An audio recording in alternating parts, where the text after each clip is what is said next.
তোমাকে কোনোদিনও দেখি নাই। ঠিক আছে, বিকালে ছবি তুলে পাঠিয়ে দেব। আব্বা একবার দেখা করবে? না না, আমার শরম করে।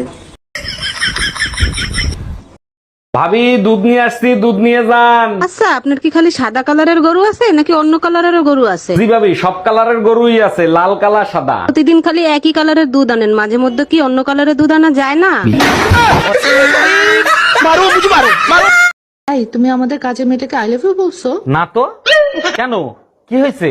আর বলো না, এতদিন আমাকে ভাবি বলে ডাকতো, আজকে আমাকে আপা বলে ডাক দিচ্ছে। খুব ভালো করছে। কি করছে? কিছু না। জান, সরকারি চাকরি ছাড়া আমার পরিবার মানবে না। আরে পাগল, সরকারি চাকরি হয়ে গেলে তখন তো আমার আব্বু আম্মু মেনে নিবে না।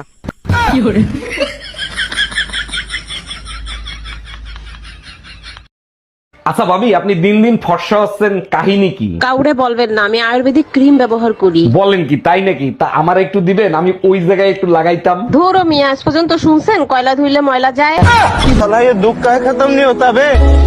জামাই, আমার মেয়েটাকে যত্ন করে মানুষ করছে, ওর দিকে একটু খেয়াল রাখো। আম্মাজান, আপনি চিন্তা করবেন না, আমিও আপনার মেয়েকে যত্ন করে রাখবো। ভুল করেও কখনো কষ্ট দিবা না, ওকে শুধু ভালোই বাসবা। এত ভালোবাসবো, আপনি নিজে বলবেন আমার ছোট মেয়েটাকেও নিয়ে যাও।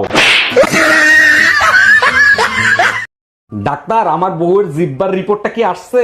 জি আসছে, রিপোর্ট খুব খারাপ, খুব দ্রুত অপারেশন করতে হবে। বলেন কি, তা কত টাকা লাগবে? সবকিছু মিলিয়ে প্রায় 20-25 হাজার টাকার মতন লাগবে। আপনি এক কাজ করেন, 50,000 নেন, জিহ্বা গোড়া দিয়ে কেটে ফেলান।